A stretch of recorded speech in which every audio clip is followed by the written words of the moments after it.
My presentation will be about utopia. And it's a kind of appeal to reintroduce utopian and visionary thinking in planning and design to face the future urban and global challenges like we mentioned yesterday several times: climate change, food security, air and water quality, the loss of biodiversity, and urbanization. Just to give you a dynamic idea of the urbanization, I want to show you this website that I found recently, which I think is terrific. You can see on the left side the number of births in all the world, and on the other side the number of deaths. And you can see, actually, you can visualize that since I started to click on that link, under 24 people were born and 43 died. So there's a difference. This is a dramatic view and dynamic view of what is happening. So my utopia, it seems like in a characteristic avenue to the past and the future of ecological planning in North America. On the contrary, I think that the underpinning principles, theoretical elements, and the practical works of utopia present cogent understanding to appreciate the value of ecological planning and a way to seek and to cope with projections for population, urban and industrial growth with the accompanying increases of wastes, competition for land, and other environmental pressure. My presentation will be divided into four parts. The first will be about ecological planning in North America and the utopian component of the historical roots of ecological planning. The second would be a very brief history of utopian models and the relation of these models to environmental issues at the very beginning. The third one would be about, and I will go close to the conclusion, some recent utopias and people who actually devoted part of their life to utopia. And then there will be a brief conclusion. So the first is about the ecological planning in North America, and we know, and has been mentioned several times yesterday during several presentations, that 1960s marked the emergence of ecological planning in the United States, in North America actually. The 1960 and the following decade represented the ideal ecological planning growing field in the United States. The environmental crisis that hit the country during the 2 decades produced the development and expansion of the environmental movement and also paved the way for stronger and broader environmental legislation at all levels of government. We can remember actually here 3 main protagonists of that time and of ecological planning. Of course, George Steels and his ecological basis for land use planning, a report that has been issued in 1961 for the Ontario Department of Lands and Forest. Of course, Philip Lewis and his environmental corridors, a concept that has been developed in the middle of 1960s and then applied to Illinois and Wisconsin at a very big and large regional scale. And of course, Ian McHarg and Design with Nature. By the way, has been remembered yesterday, the image that we see on the right of the screen that was in the back page of the book is the Earth from the Moon, and it was an incredible image because it was at the time the evidence of the limit of our planet. So these 3 individuals had been recognized as the prominent figures at that time, and the papers and literature that they provided contained technical elements and descriptions of application, but display a little about past experience and theories that compose the ideas which permeated the philosophy of ecological planning. So that's why in 1990s, during my PhD, when I was a PhD student in Venice, I was looking for this past experience. I wasn't happy just to see that McHarg was considered the inventor of ecological planning. I was looking for the past experience. So in 1997, I published a book in Italy. The title was Sulle spalle dei giganti, on the shoulders of the giants, and in which I speculated that the emergence of ecological planning in the 1960s represented a resultant effect of processes, practice, and notions and concepts that were already part of components of the history of North American planning and landscape architecture practice. And then that actually the main protagonists that I mentioned before acted as catalyzers or enzymes of an existing but often hidden past. In the book, I suggested that this hidden past went back to three main roots, namely landscape architecture, the management of the vast public domain, and regional planning. A significant part of the three roots components were inspired or even provided new visions and new principles for the future communities, or even interpretations and descriptions of potential urban, suburban, or rural physical and social organization. So the first route was that of landscape architecture, and I did this, I tried to explain these three routes through individuals and through kind of biographies of these individuals. And the first route, the landscape architecture, was born actually out of the adaptation of English landscape gardening together with the appreciation of the American wilderness. Several protagonists, as I said, were part of this first route. Thomas Jefferson was one, and he appeared actually not just in landscape architecture, but later in the second route, the management of public domain. We have Andrew Jackson Downing, who was the first probably to figure out in suburbs and connect landscape architecture at the small scale, at then of the estate, of the big properties. Of course, Frederick Law Olmsted, here we have Riverside. Yesterday, during the presentation, Carol Franklin presented a project they did in an airport with this ring spine, and it reminds me a lot of Riverside, as you can see here. And another protagonist was Charles Eliot, who died very young, but he did a lot for the Boston park systems, and here you can see before and after of the Boston park systems. John Nolan, Marymount, it's close to Cincinnati, where I live now, and Warren Manning.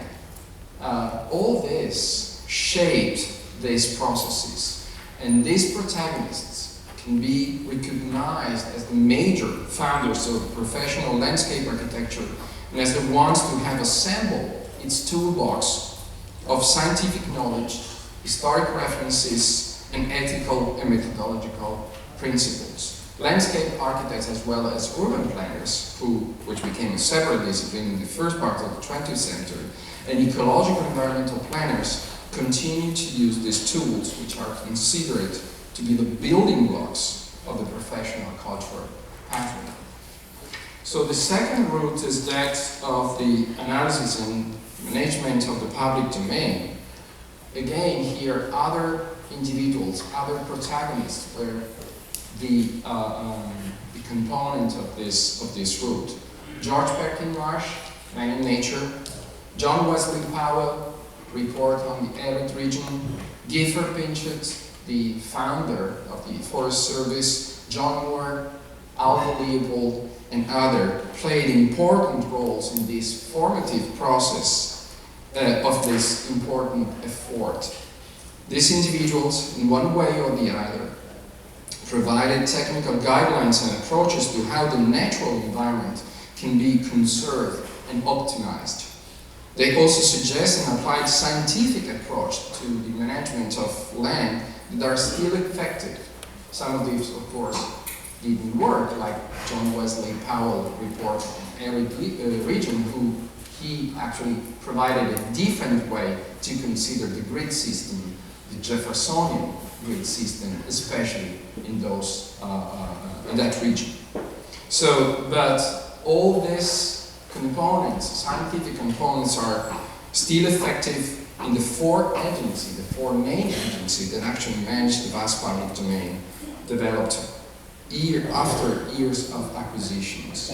So the four main agencies, namely the Bureau of Land Management, the United States Forest Service, the National Park Service, and the Fish and Wildlife Service, still control and manage 610 million of acres, which means 28% of all the US land. And they manage this for many purposes, primarily related to reservation, recreation, and development of natural resources. The third route that I recognized in that book was the regional planning. Regional planning philosophies and principles also shaped the formative process of ecological planning in North America. The main reference was, of course, the Regional Planning Association of America, which emphasized an holistic approach to planning where regions were seen as ecosystems, as unities. Lewis Mumford, of course, as founders of Regional Planning Association of America, and one of the influential components of the group who wrote the report on the New York State Commission of Housing and Regional Commission in 1926. These images refer to this report, which was actually the plan for the state of New York. He was, and Lewis Mumford was, a strong supporter of utopian thinking and visionary planning. Just to mention the elaboration of his fourth migration in 1925, and of course his History of Utopia, which was back in it was published in 1922. We can see here one of the image of the redesign and the reorganization of an entire region that require a vision of the future based on the knowledge of the entire system. And of course, Benton McKay. Here is a map of the Appalachian Trail, a proposal that originally included the development of autonomous communities along the Appalachian Trail. He called that food and farm communities or industrial communities along the trail. There was a social component in that proposal. Lewis Mumford and Benford McKay, together with architects like Feinstein, Wright, and so on, acted as pioneers in this light, visioning new communities, new lifestyle, new social relations, and so on. The ideas, the theoretical efforts, and the experience of Regional Planning Association members on regional planning and on the relationship between the growing need of society and respect for environmental constraints, or their need for a far-sighted vision for planning, are contributions that belong to this planning heritage, which still remain topical today. Another component was the faith in institution, and it was a stronger component that joined the members. Most of them worked with agency and cooperated in federal or state programs. The contribution they gave can be seen in the New Deal programs established by Franklin Delano Roosevelt, from the Tennessee Valley Authority, it was remembered yesterday by Susan Drake, to the Civilian Conservation Corps, to the Greenbelt Newtown programs, to the Rural Electrification Administration, and to the National Resources Planning Board. Some utopian components appear here and there in the brief history that I summarized now.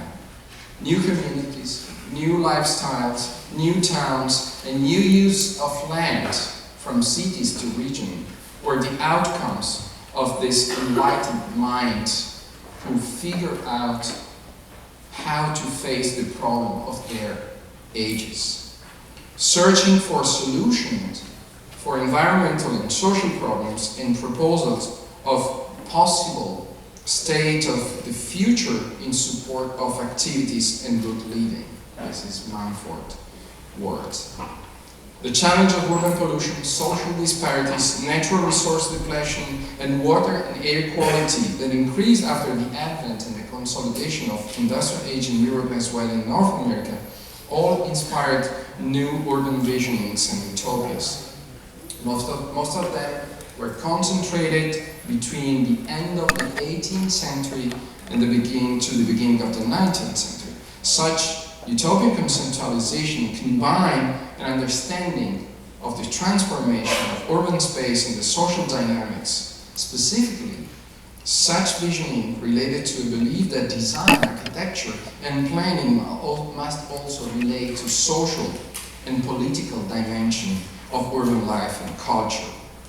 This that will follow will be a brief description of this main utopia.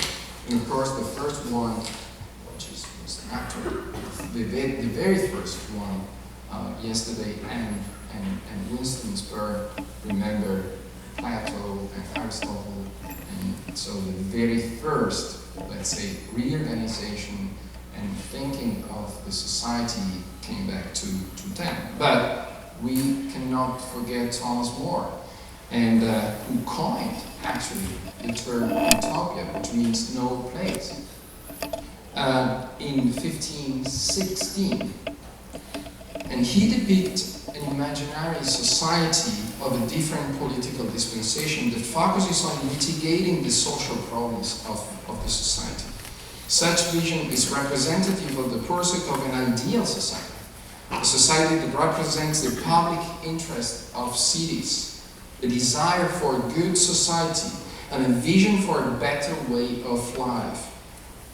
It is therefore difficult to separate utopia from the vision of an urban space, and it's really hard even going into this story. Urban planning, or better to say, as I prefer to call urbanism, as a discipline, was developed between the 19th and 20th century. The problem that urbanism intended to solve were the current characteristics of the cities of industrial age and the life condition of the people who lived in them. Among those who denounced the sad and unhealthy conditions, there were scientists, sociologists and philanthropists, political scientists and reformers, and writers. We all remember Charles Dickens, but also Victor Hugo, and even Verne talk about that situation. The concept of disorder, that was the main word, the main concept that has been created and developed during that time, and the social anarchy that emerged as a way to synthesize the conditions that affected industrial towns, and the proposals that were developed then were oriented to give order both to the city fabric and the society. I want to use descriptions of the long story of utopia that has been used by Françoise Choët. She's a French historian of urban and architectural forms. Unfortunately, only one book has been translated in English. It is not this one, which is about the history of urban planning or urbanism connected with utopia and utopian models. She distinguished between three models. The first one is the progressive model, and the second one is the cultural model. And then she had a third one that she called the naturalist model.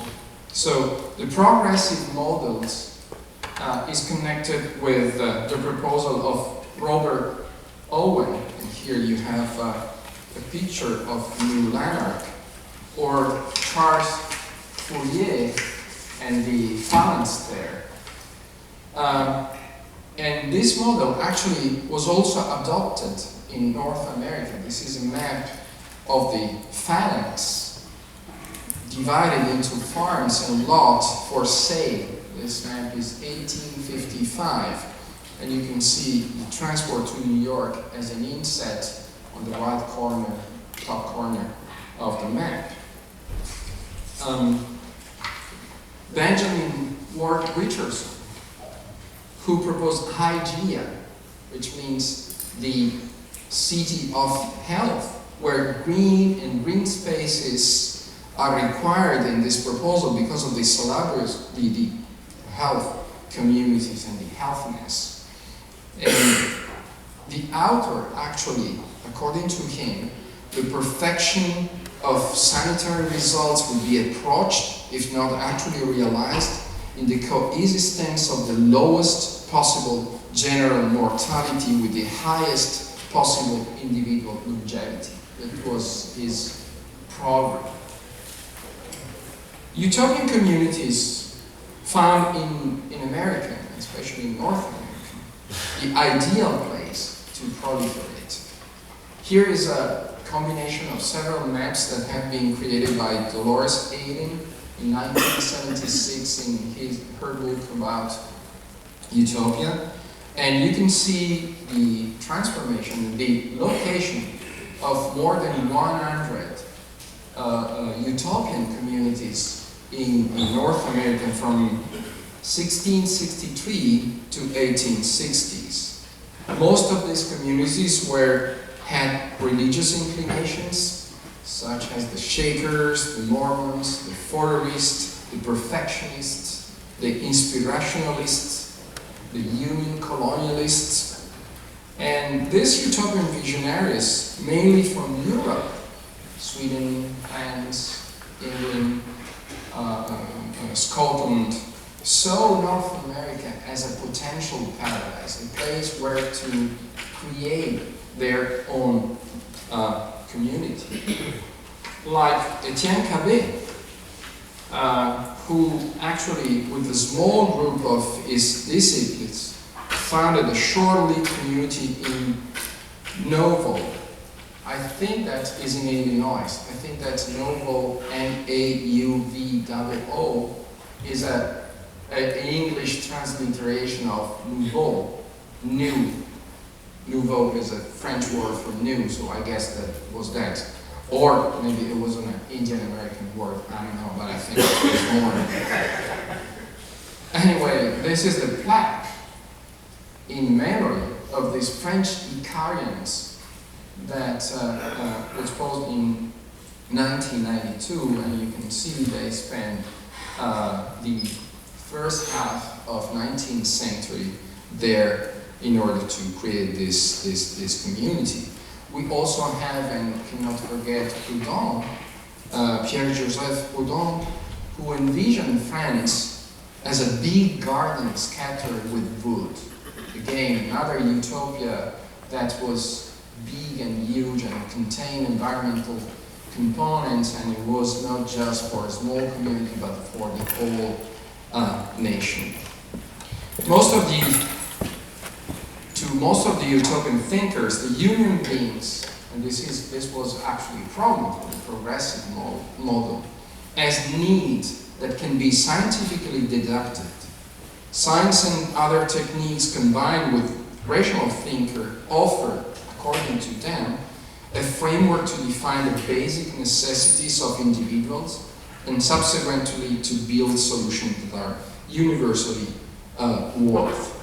The space that they designed actually was very ordered and structured, and in some way rigid, and anti-urban, because they refused the city as it was at that time. And it was authoritarian in their implementation. The other model that Francois Choy depicts is the cultural one. And the foundation of the proposal from this model are based on the reactions to industrial time. As in the other model, but starting from the regret for the disappearance of the organic unit of the city, its distinction to the country, and the disintegration of urban units by the advent of industrial revolution. The individual in this model is integrated into the community and represents a component of the vision. Nostalgia is the starting point of this proposal, by the way. Therefore, the cornerstone of this model is no more progress as in the previous, but culture.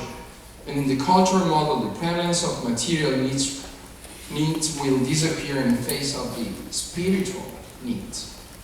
Between the main protagonists of this model, we can name William Morris. This is an excerpt from News from Nowhere, and I can see here a lot of houses in Marymount that closed, are very, very similar to this one. I'm talking about John Owen's Marymount. Or John Ruskin, who went to Venice and to Italy several times, and he wrote The Stone of Venice and The Seven Lamps of Architecture, which have been published in the 1850s. And of course, Ebenezer Hour, that has been remembered yesterday.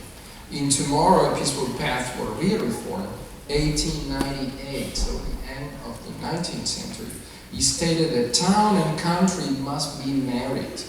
And out of this joyous union would spring a new hope, a new life, a new civilization. This statement appealed to the harmony of the built-in natural environment, or main in nature, that underpins the defining theoretical elements of ecological planning.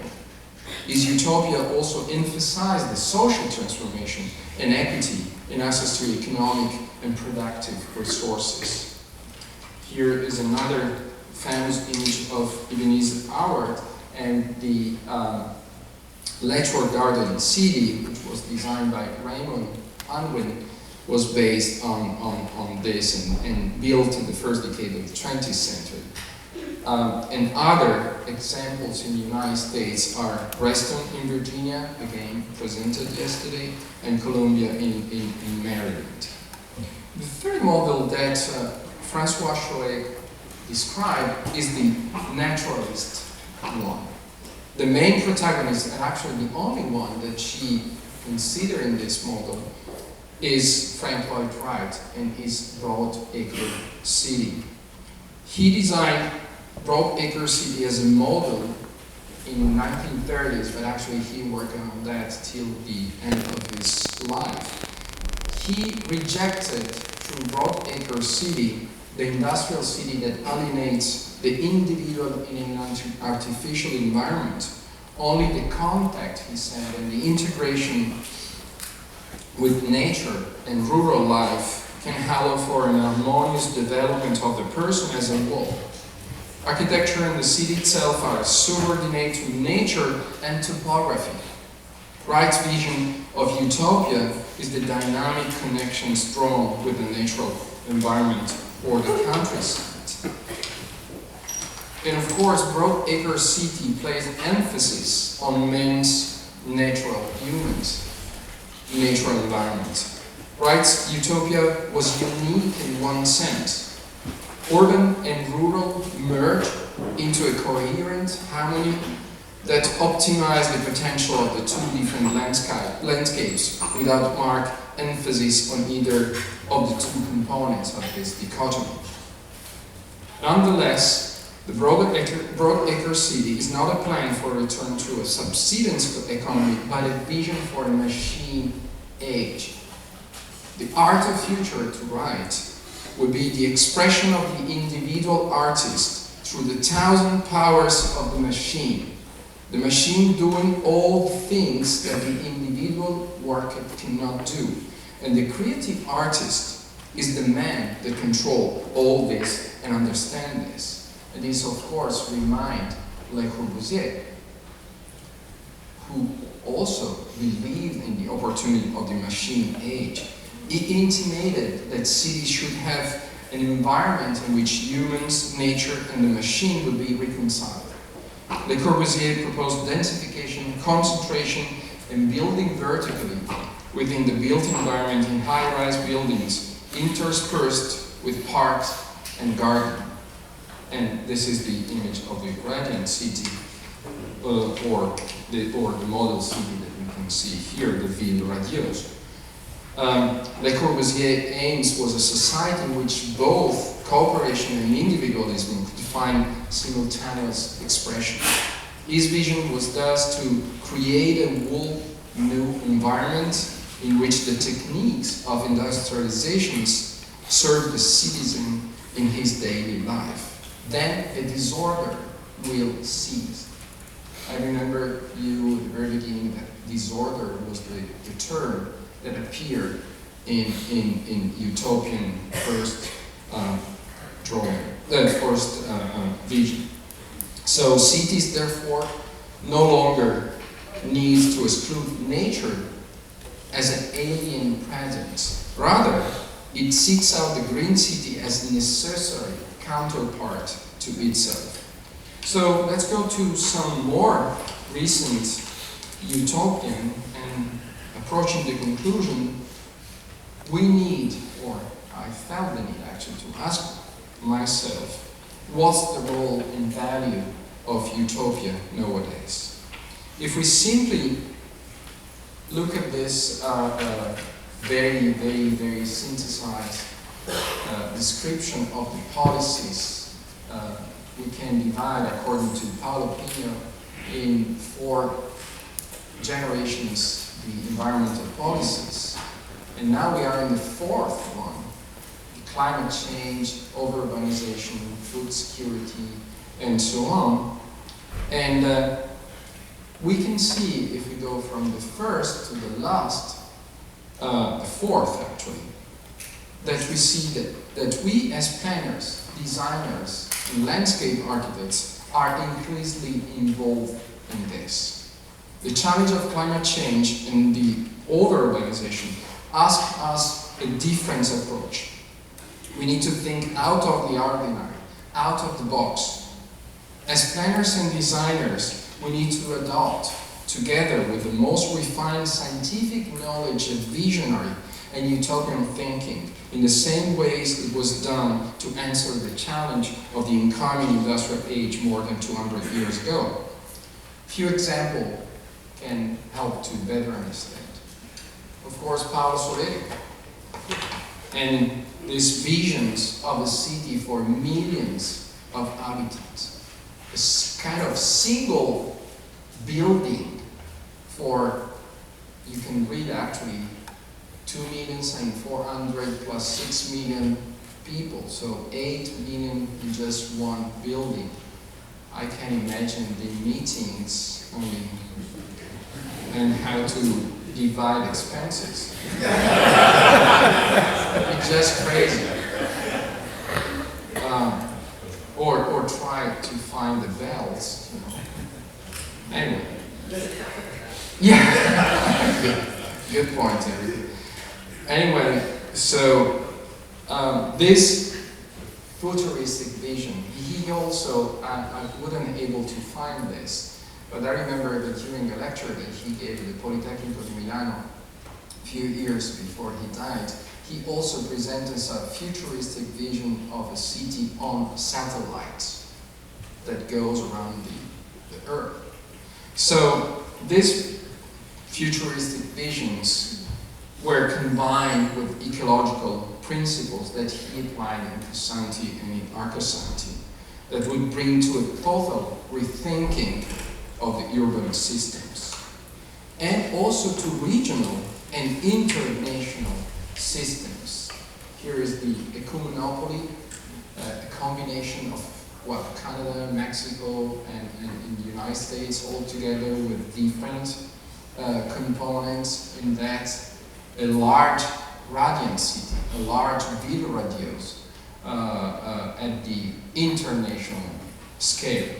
A vision that actually were very close and similar to the constellation systems that have been depicted by Phil Lewis in Tomorrow by Design. Phil Lewis. And in order just to be more realistic, I can mention a recent vision of an alternative future that was proposed during a competition made recently. The ideas competition was to design a cultural precinct at Gold Coast in Australia. Gold Coast is a large city, an increasing city, 50 miles, 80 kilometers south of Brisbane in Australia on the eastern coast. And the request was to provide a proposal for a cultural district in Gold Coast. Gold Coast is along the shoreline and has a series of natural and artificial canals with highlands densely populated. This was the winner that provided a new highland. But it's not this the vision that I want to show you or I want to share with you. But there was another entry that actually received a high commendation, so kind of second place, which depicts a total different scenario. The group in which participated Tony Fry from Griffith University, an author of several books on the future of design, started to consider what could happen to Gold Coast if a high tide of 1 meter, 3 feet, would hit the coast in 2050. And so the need for new culture, the need to consider mainland as a place to move. Or if a tide of 2 meters, 6 feet, would hit the coast in 2010. New industries, and you can see the image on the right top corner and what can happen to the place. Or even 4 meters, 12 feet in 2010. And you can see the effects on the city. So the need for a new culture, flooding homes, moving inland, and change totally the lifestyle of Gold Coast and other people. So this is not utopia. It's just thinking about the future, the potential future. So just to give you another example, this is more naive, but I think it's important, especially for me and for us at the University of Cincinnati. I don't think that this was really publicized, but this city is called Victory City, and it was invented, he considered himself the inventor, by Orville Simpson. He's a Cincinnati businessman without any architectural background and drawing skill, who spent almost his entire life designing and promoting his plan for the city of the future that he called Victory City. And he designed, this is a dining hall for 1,500 people. Can I?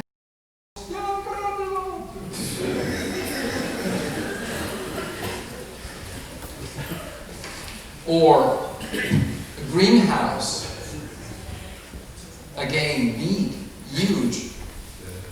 So recently, 2-3 years ago, the College of Design, Architecture, Art and Planning at the University of Cincinnati, where the School of Planning is seated, has organized an exhibit, yellow, an exhibit of Simpson's drawings.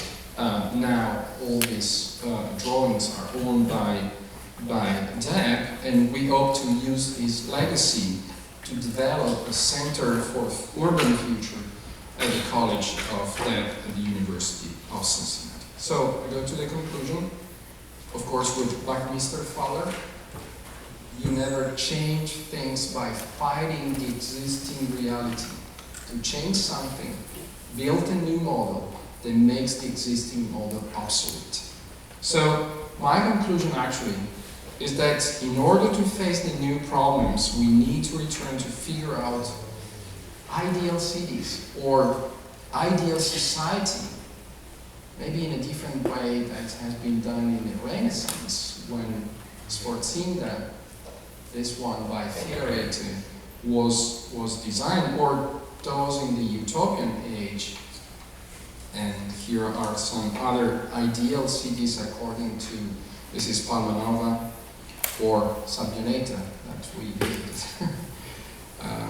We need to figure out new and innovative ways to face the urban century and the climate change challenges in order to create communities and cities that are ecologically sound, self-sufficient in extreme environmental conditions. But we also need to figure out the social effects of this. We need to find a solution that actually face the need of wealthy counties, people who can afford to live in a place like this. This is master cities. But also for these people, we need to figure out this. They are more or less in the same environment, the same weather conditions, but in a total different set. So I think that we need to be utopian. Retrofitting is not enough. Global challenges do not involve only planners and landscape architects or urban designers. The challenge is global and asks for other skills. Some existing, some that need to be created, need to be built, need to be developed. We need probably more hybridization. So I think that we do need to be utopian. And just to come back to, if I can, to this, during our talk, 10,000 people are born and 4,000 are died. Thank you.